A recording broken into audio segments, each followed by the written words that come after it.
Carlos Antonio Vélez. Toda la verdad, hablando de fútbol, Carlos Antonio Vélez.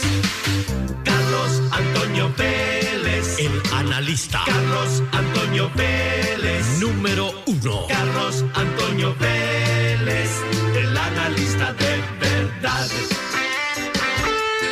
Fútbol al día, Carlos Antonio Vélez. Toda la verdad.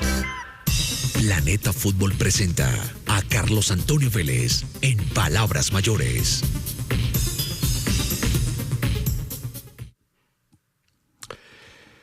Bueno, esto tiene que comenzar como un obituario y no como un comentario futbolero.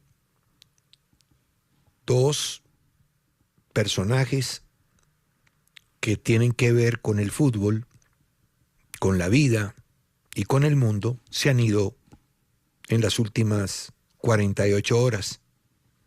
El Papa Francisco, independiente de su opinión, criterio, manera de ver las cosas desde lo político, que generó controversia, por supuesto,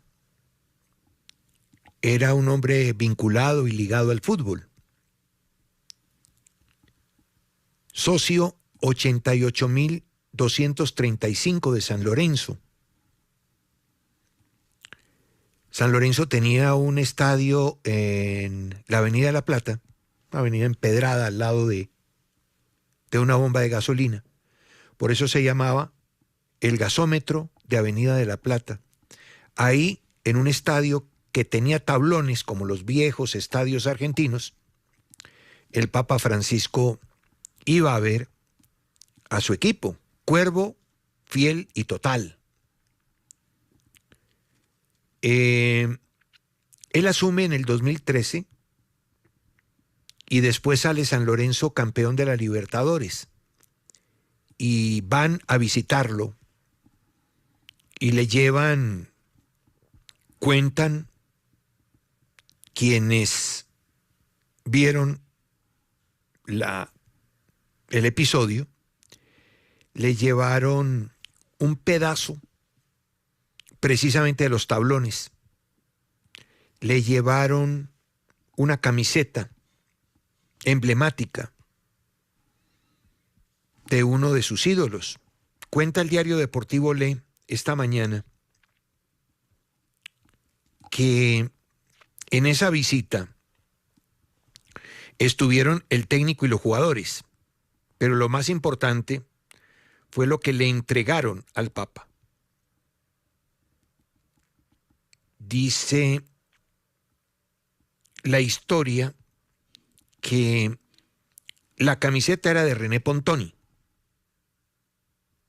una camiseta retro de San Lorenzo, una camiseta del equipo de baloncesto, un fragmento del viejo patio donde se fundó San Lorenzo y un pedacito de tablón del viejo gasómetro. Después recibió a Messi cuando la selección argentina, dirigida por Alejandro Sabella, pasó por ahí para enfrentar a Italia, y a él y a Buffon les entregó en una materita un ramo de olivos. Después estuvo con Diego Maradona para hablar de aquellos connacionales que lo visitaron, pero también fue a verlo Ronaldinho. El Papa entonces tenía un perfil que es el que me quiero referir. Lo demás puede ser controversial y de hecho lo es. En este tipo de figuras es muy normal que eso suceda. Pero en el tema futbolístico es simplemente una referencia histórica de lo que fue. Y hace poco le hicieron una entrevista, hace poco cuando estaba bien de salud, y le preguntaron por la muerte. Esta fue la pregunta y esta fue la respuesta. La pregunta que sigue tiene que ver con algo que para todo humano es algo que sabe que va a pasar y no sabe cuándo nunca, que no sabe cuándo, que es la muerte. ¿Usted, máxima autoridad de la Iglesia, le tiene temor a la muerte? No. No, sé que va a venir. Alguna vez que me pareció que podía haber riesgo, me preparé, cuando tuve que hacer la operación, que ya había riesgos, pero lo que le pedí al Señor que no me agarre inconsciente, eso no, que al menos la vea venir. Dicen que es raro que exista el miedo a la muerte. El miedo es verla venir. Así que verla venir para saber el fin, ¿no? La verdad no sé si la vio venir o no, porque ayer, de manera sorpresiva, y todos ustedes vieron las imágenes, estuvo frente a todos los feligreses en el domingo de Pascua, dando su mensaje y su salutación. Y otro que se nos fue, el Loco Gatti, viejo conocido. Me acuerdo cuando en la final Deportivo Cali-Boca fuimos a Buenos Aires y fue el primer contacto que tuve con ese que era un ídolo ya. Fuimos a Casa Amarilla a ver entrenar a Boca y de una manera muy afectuosa estuvo con nosotros, o afectiva, no lo sé. Incluso en la fotografía que ustedes ven en pantalla, en Win, se lo cuento a los oyentes de Antena 2, aparecemos, en ese tiempo todavía tenía pelo, tenía mucho pelo, yo. Hugo siempre tuvo pelo, y la cara de niño del Bocha Jiménez, o sea que se podrán dar cuenta a través de estos hechos lo vieja que es esa foto. Después me crucé con él 3, 4 veces, políticamente incorrecto. A mí la verdad me gustaba cómo decía las cosas. De pronto, sin filtro, pero, a ver, en algunos términos o en algunos momentos había demasiado violencia en su expresión, pero decía lo que sentía, que eso tiene un valor enorme, políticamente incorrecto. Siempre quiso jugar en el Real Madrid, nunca jugó en España. Muy amigo de Florentino, hizo parte del Chiringuito.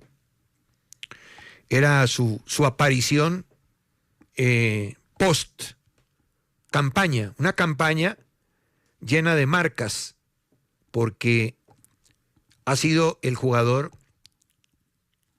que más tuvo en actividad, 44 años.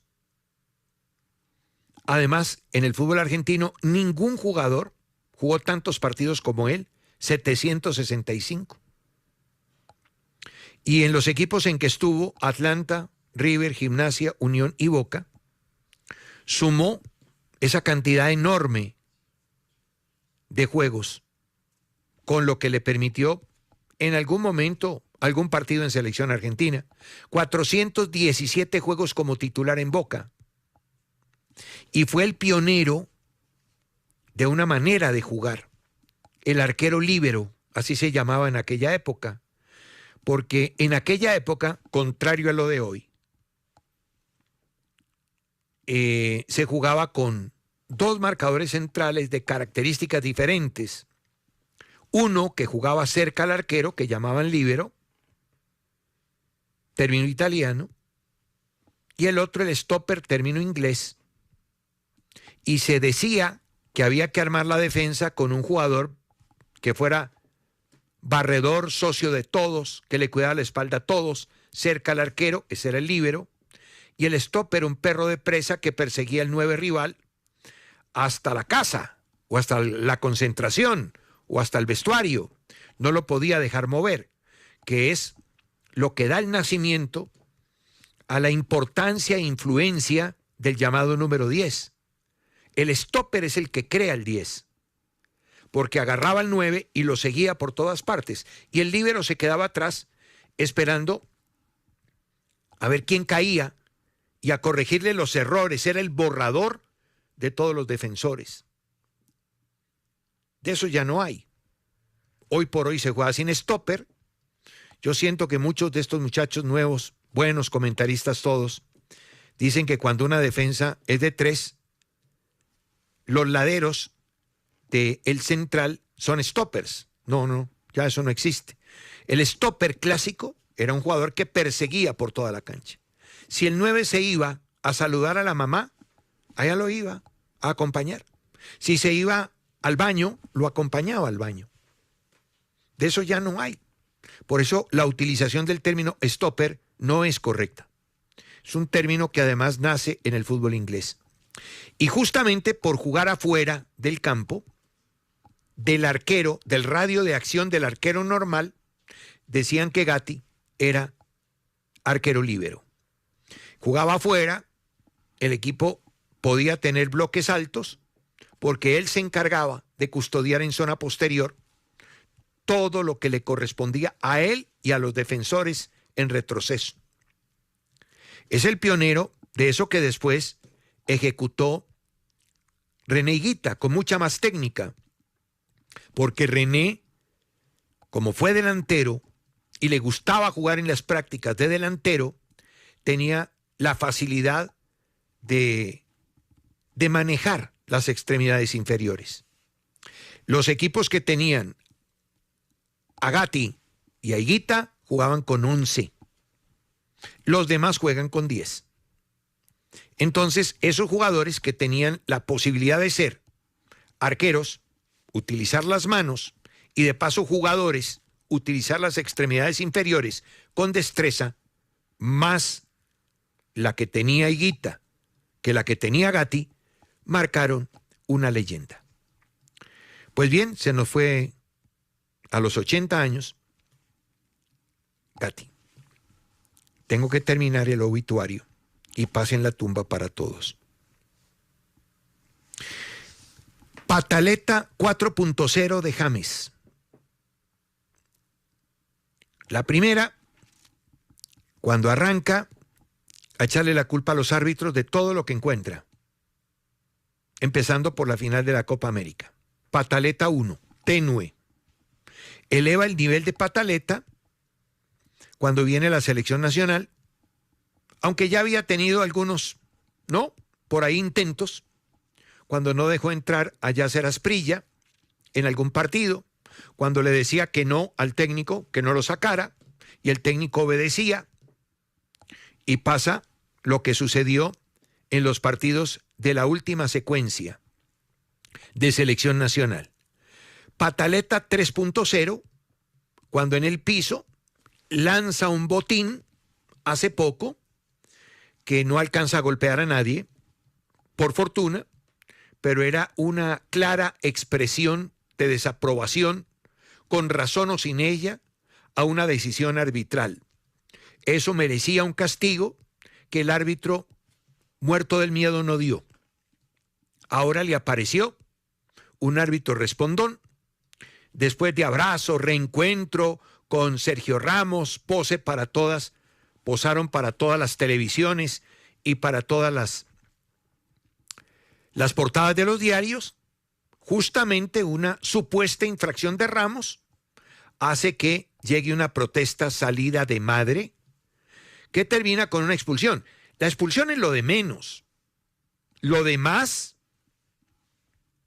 es que no puede jugar el primero de los partidos que enfrentarán ante el Cruz Azul. Ya llegan a la instancia definitiva. Allá tienen otro formato de competencia. Y tiene 2 partidos contra Cruz Azul, un equipo que es superior a León y que lo podría eliminar. León justificaría todo lo que ha gastado en contrataciones, superando a Cruz Azul y apostando por el título.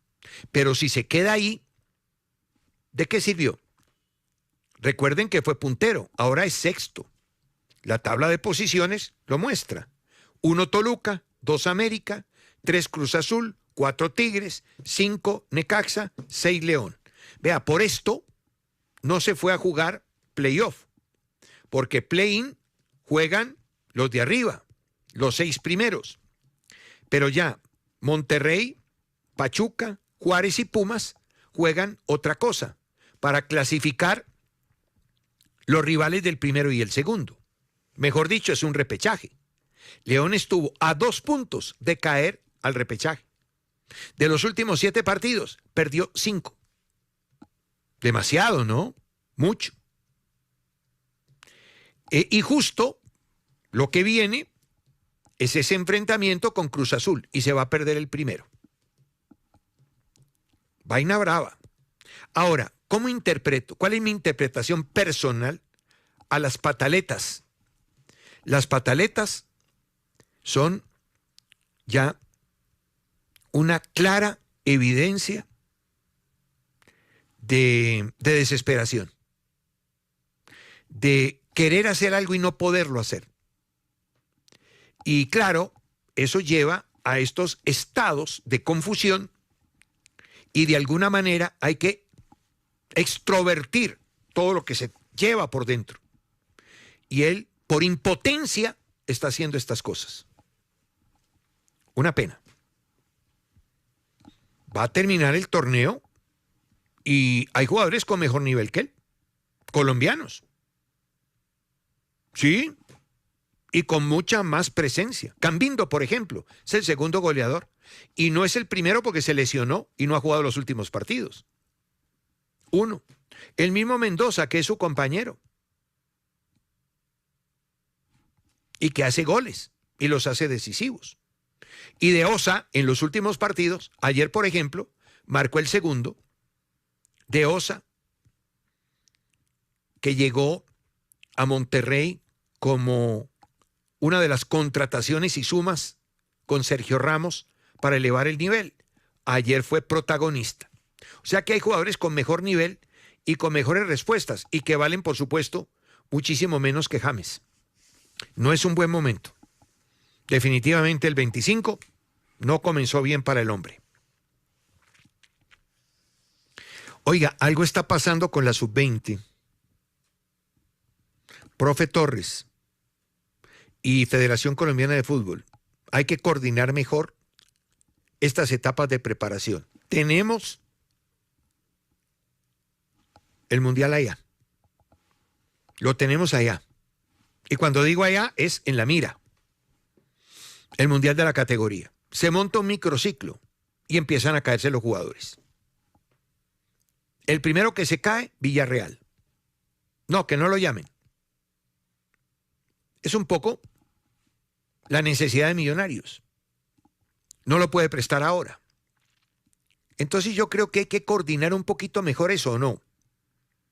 Y la última es que hoy el Arsenal no presta a Rojas, al arquero.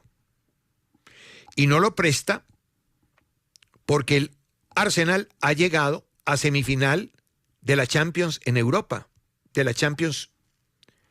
Y por lo tanto, al llegar ahí necesita a todos los jugadores disponibles. No solamente los del primer equipo, sino los jugadores de ascenso, los jugadores de la categoría juvenil. Y ahí está el arquero, Rojas. Entonces hay cosas que se pueden manejar mejor. Me imagino que el técnico Torres tiene plan B. Lo que a mí me preocupa de todo esto, porque que entren y salgan jugadores es decididamente normal. Y se presentan casos como este de Arsenal y Millonarios, que necesita de sus jugadores. Pero también es cierto que podrían buscarse etapas en el tiempo, cronológicamente, en donde se pueda acomodar un microciclo de preparación sin tener que afectar la selección, porque es que uno supone que estos microciclos son para preparar el equipo que va a jugar, no para preparar un equipo que no va a jugar. Pues claro que usted puede reemplazar a Villarreal y puede reemplazar a Rojas, pero resulta que esos dos jugadores son fijos en el Mundial y los necesita el técnico. Tendrían que estar en estas etapas preparatorias. No sé si me hago entender, porque como a veces dice uno las cosas tan claras, tan fáciles, y parece como si uno hablara arameo o árabe o quién sabe qué, o chino. Yo creo que es una cuestión de coordinar un poquito mejor para que no se afecte lo que se está planeando. Escuché ayer a mis compañeros en el canal que José Ortiz, el árbitro que dirigió el partido entre Bucaramanga y Magdalena, era el árbitro joven de mejor proyección. Si ese es el bueno, ¿cómo serán los malos? José Ortiz ayer tuvo la colaboración, comillas, de Mosquera en el VAR. En esto de los árbitros jóvenes, yo veo que ponderan mucho a Ulloa, a Ortiz y no sé a quién más. Mire, no le amarran un zapato a Óscar Julián Ruiz ni a Roldán para hablar de los dos últimos árbitros emblemáticos que ha tenido el fútbol colombiano. Y ni hablar de ahí para atrás. Hablo de aquellos que han tenido jerarquía, presencia internacional. Nada que ver. Son árbitros sacapartidos. ¿Cómo puede permitir el señor Ortiz, aparte de los errores con el VAR, un VAR que se demora siglos para cosas evidentes y claras, que eran de fácil resolución, como ese gol del Bucaramanga? Es un gol que no necesita de 5 minutos para resolver, que simplemente no hubo falta sobre el arquero.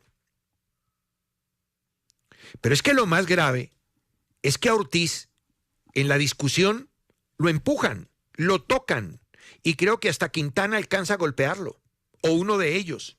Yo alcanzo a ver a Quintana.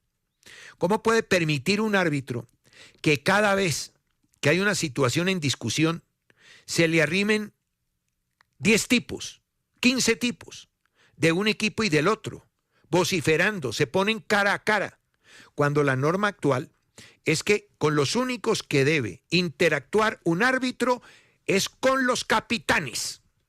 Y a él le dan unas tarjetas, una amarilla y una roja, que deben y tienen que ser su idioma. Y con esas tarjetas se tiene que hacer respetar también. Respetar la ley, hacer respetar la ley y hacerse respetar él. Ayer, cada vez que había una situación confusa, una aquelarre, todo el mundo se venía encima. Y él aguantaba eso. Lo aguantaba. Incluso llegó a marcar con la espuma como que una raya para que no pasaran de ahí. Igual. Cuando clarito está en el protocolo de VAR que aquel que haga el movimiento cuadrado o rectangular de VAR para pedir algo, ese ya automáticamente debe recibir una tarjeta amarilla. Ortiz, no se crea lo que le dicen. Usted no es la mejor proyección del árbitro joven. Todavía le falta pelo pa' moña. Y otra vez hay que mencionar al jefe de los árbitros, el cual lleva de la mano a un montón de muchachos imberbes, recién destetados, que no muestran su categoría a través del carácter. Gente sin carácter no puede ser un buen árbitro. Y estamos llenos de descaracterizados que se dejan manosear y que, pese a que son la máxima autoridad en los partidos, no hacen uso de lo que la ley les da. Qué pena, lo lamento, pero lo de ayer fue esperpéntico. Y me explican luego, cuando tengan tiempito, por qué le invalidaron al Bucaramanga el primer gol que anotó. Nada más, es una cuestión simplemente de querer saber las cosas. Gran partido del Cali. Muy bien planteado. Sale, lo ahorca a Nacional, le marca el gol, se pone bloque medio, se pone bloque bajo y aguanta. Le faltó un poquito más intentar el contraataque, pero aguanta bien.